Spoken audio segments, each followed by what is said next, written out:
Hi, Brad. Thank you for reaching out. My business was good last week as I had 2 closings. I had some work to do, keeping some future closings together, but so far so good. I think the upper end of the market will be hit hard. Under 1.5 million should still have movement. Stay safe and well. Hey, I'm actually doing an open house on Beaverbrook today. I put this house on the market on Friday. I had 2 cancellations. And buyers freaked out, and 2 showings on Saturday. I got 3 showings today. You're seeing the variety of what's happening out there. Keep going. Brad, good to hear from you. In regards to taking on new clients, had a few online listing appointments over the weekend, over last week, and I'm only showing serious buyers who must be somewhere by a specific date in the near future. Our listings are getting showings. We are getting new leads and setting them up on searches if they are buyers. Happy to talk more about this if you want to chat over the next couple of days. Stay safe. Hey, so actually 1 week ago, Sunday, in 1 hour, I lost 3 deals. My 2.9 million listing freaked out and we pulled it off the market. My 400,000 buyer terminated last day of due diligence out of panic, cash buyer, and my off-market $800,000 listing, the buyers renewed a lease for a year. All these guys, in my opinion, are dumb. All things will calm down in a month, then slowly things will start opening up again, etc., etc. I just wrote a contract for 1.3 million new construction at the Beltline on Saturday, and I have a few buyers I'm hunting for. Everyone needs to chill, and by summer we are all back in business full blown. Keep washing hands. Here's another one. Showings have slowed more than anything. We have 17 pendings, wow, closing in the next 6 weeks that are past due diligence, and they gratefully seem fine as of today. I have 2 listing appointments next week. I'm showing property tomorrow with all precautions, but no doubt it has slowed down quite a bit. The Atlanta real estate market is hot. I don't anticipate a big drop in prices because of the low inventory, particularly after this episode and because of low interest rates. We are as busy as ever. 2 buyers and 1 listing under contract this week and 2 listing appointments. Do I think that will slow some? Yes, but we are not seeing it. None of the buyers are pulling away from looking at all. Hey Brad, we are busy as ever. We did have 2 clients step on the brakes for a home search, but put 5 things under contract this week amidst the crazy.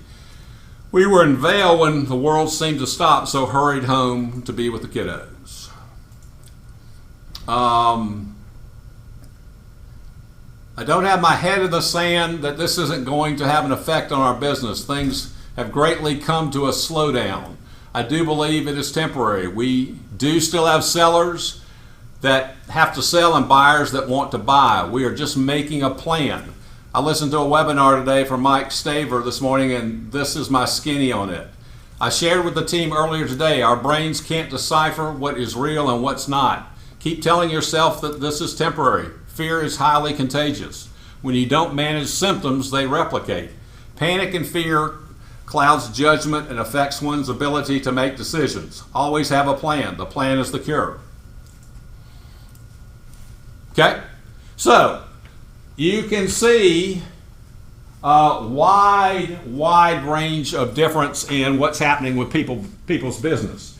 But the good news is a lot of closings are happening. There's a lot of people still putting things under contract.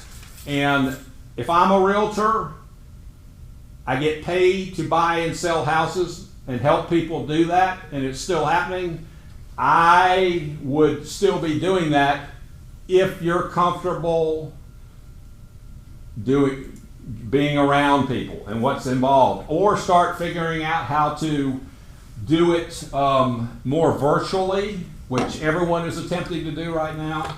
So on the bright side, though, business is happening, but you have to choose what is comfortable for you. If you truly are not comfortable with going out, or you just feel like the truth is that's my part, I choose to stay home, And that's what I want to do. I want to help the situation. I want to stay home. Good for you. Stay home. If you're not comfortable going out, obviously, I think you would stay home. But you can see on both sides. There's slowing in places. There's people that are still busy.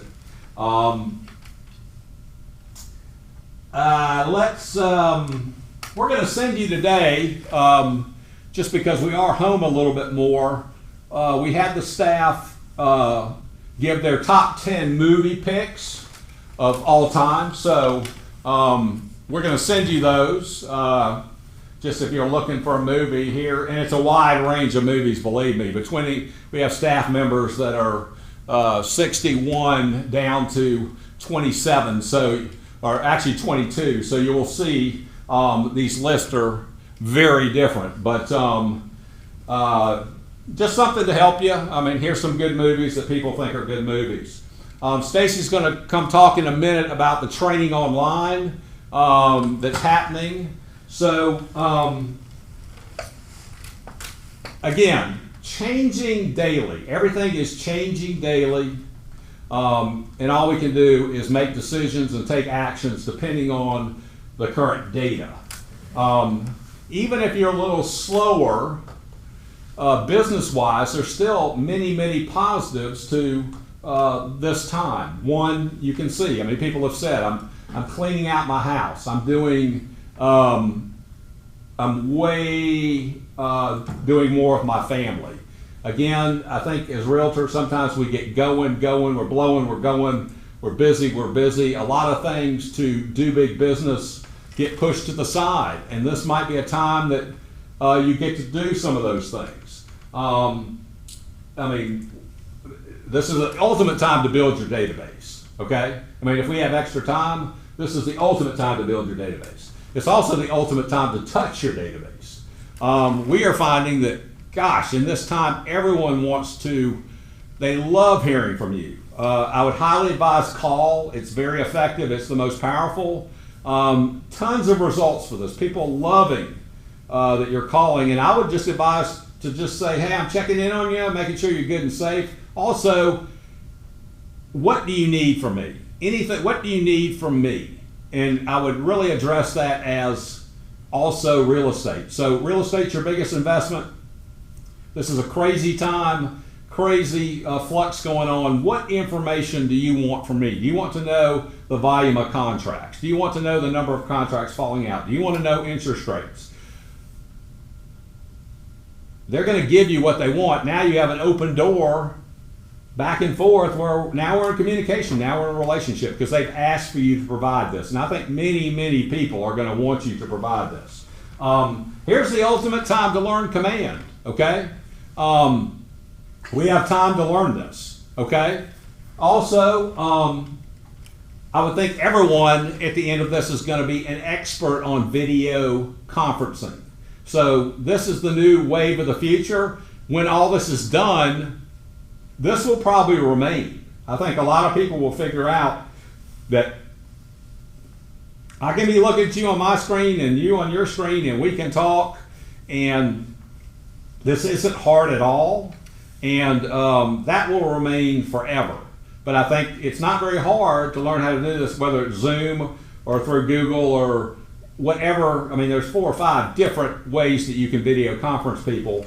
But learn those, learn the differences, learn which is best. I think in different situations, what you're trying to accomplish, one is better than the other for different reasons. Also, this is interesting.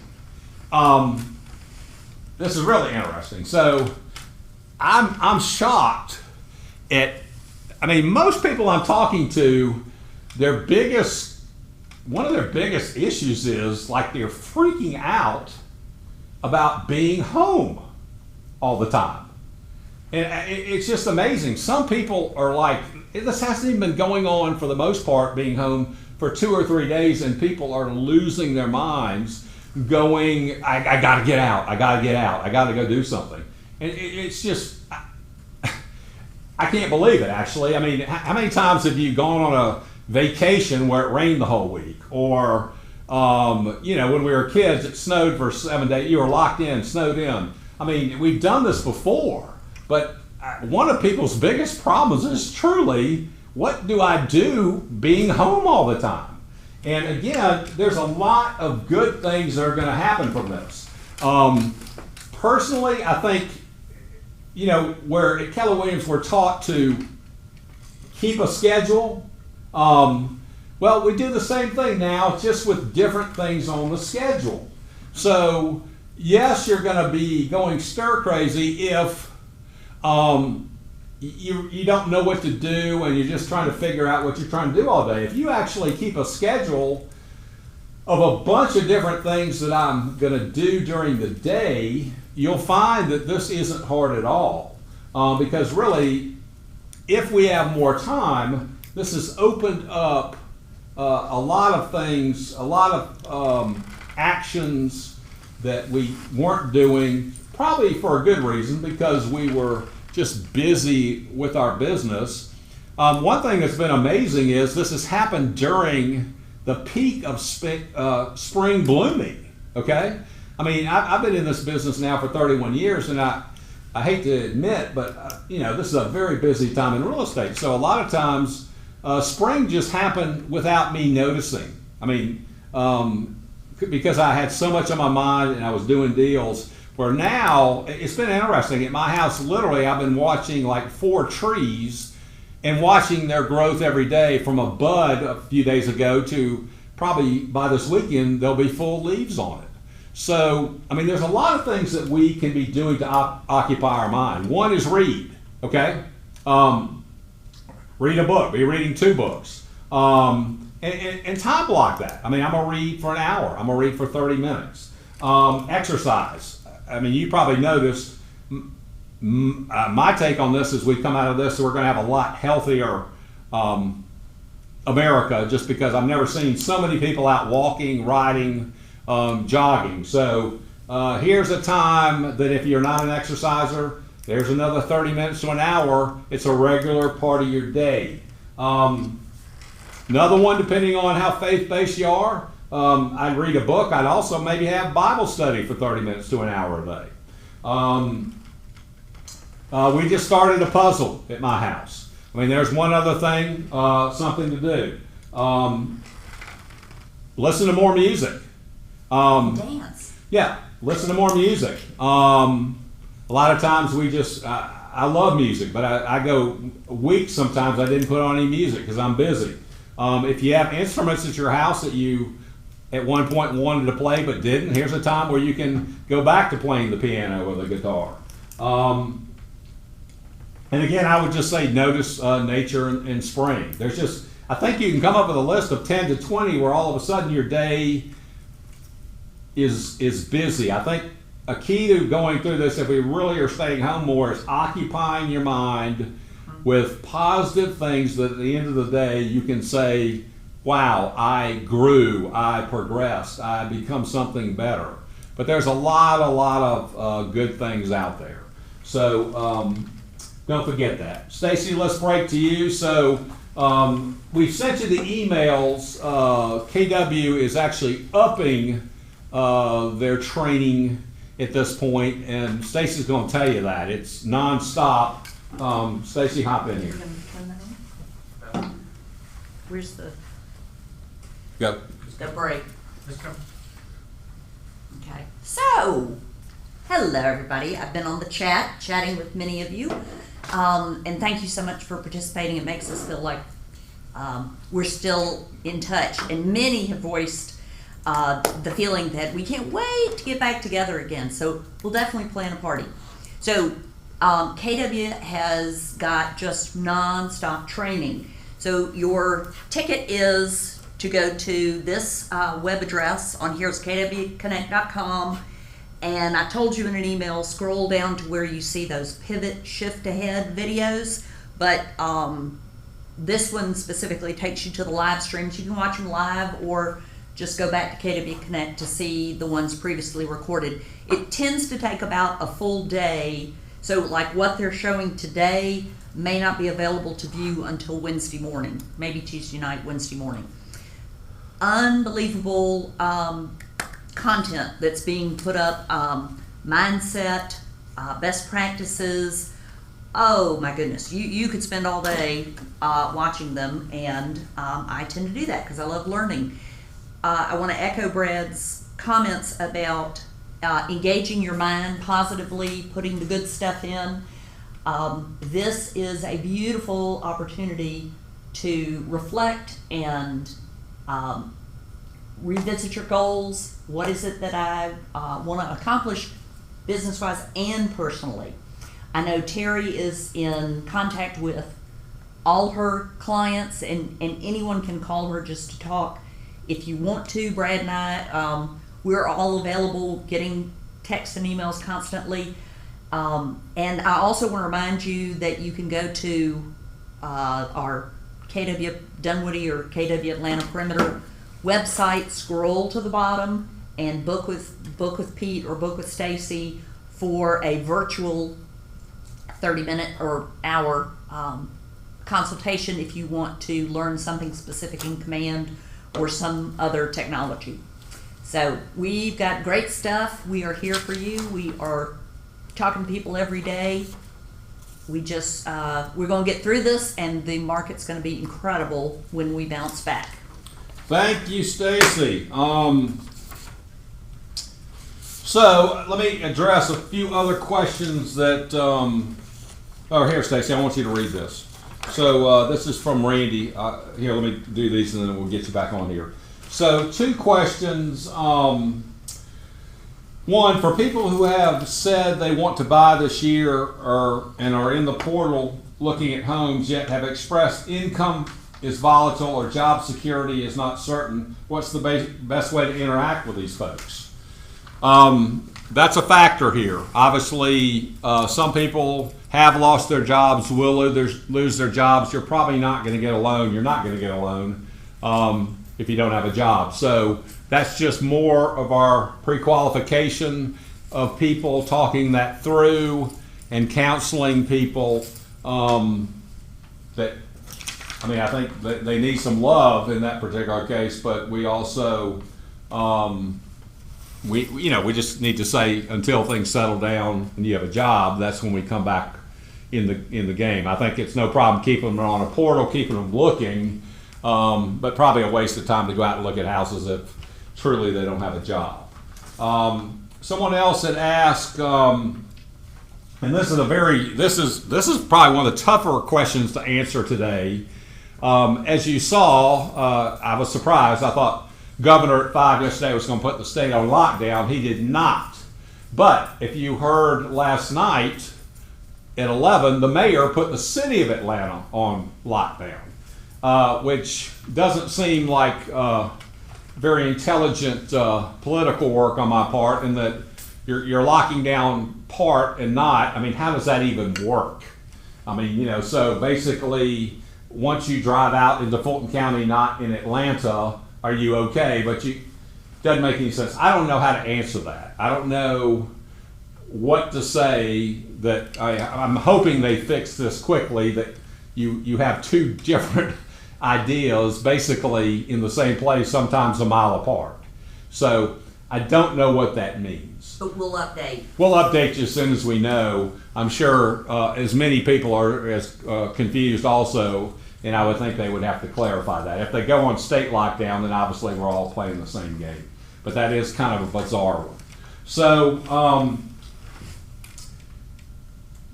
here's what, and I'm going to send you this in a little bit, where this actually came to me yesterday.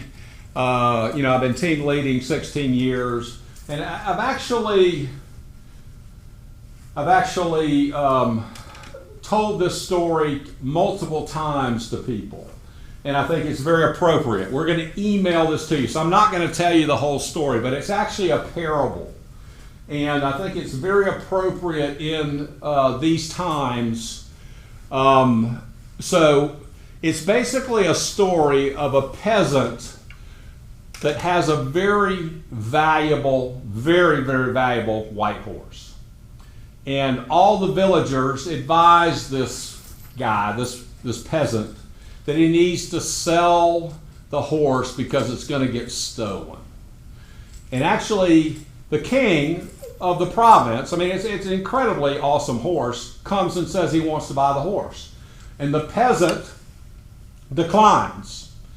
He says that this horse is everything to me, it's not for sale, there's no price on it. So, the villagers come around and heckle him. And they basically, so what I'm trying to explain and what this parable is, and this is very helpful moving forward in the upcoming days, that everything that happens is not good or bad. The event itself is not good or bad, it's just the event. I've had too many times in my life that something that at the moment seemed bad actually turned out to be a blessing a week later, a month later, a year later.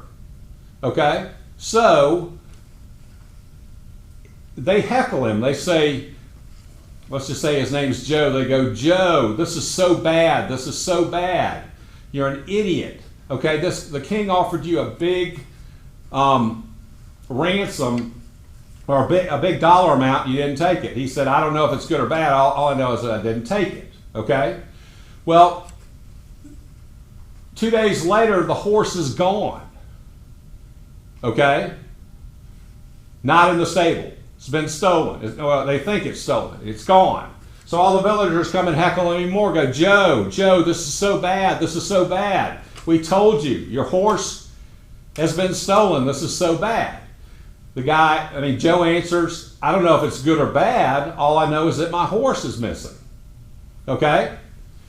3 days later, his horse comes back by itself. It's been in the woods, and it actually comes back with 12 other horses. They go, Joe, this is so good. This is so good. You're so lucky. This is so good. You have 12 horses that you didn't have. They're so valuable.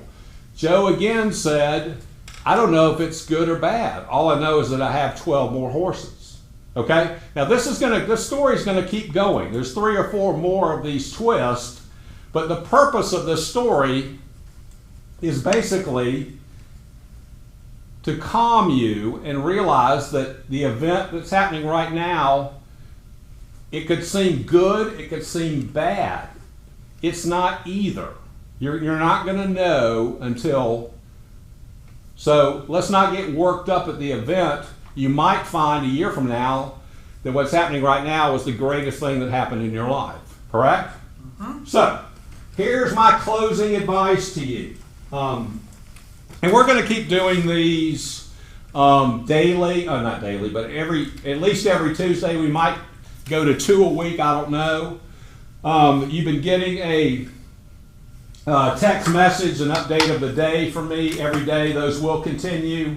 I'm trying to talk to Randy and Renee and include those in the update so you kind of know what's happening in the mortgage world and the closing attorney world.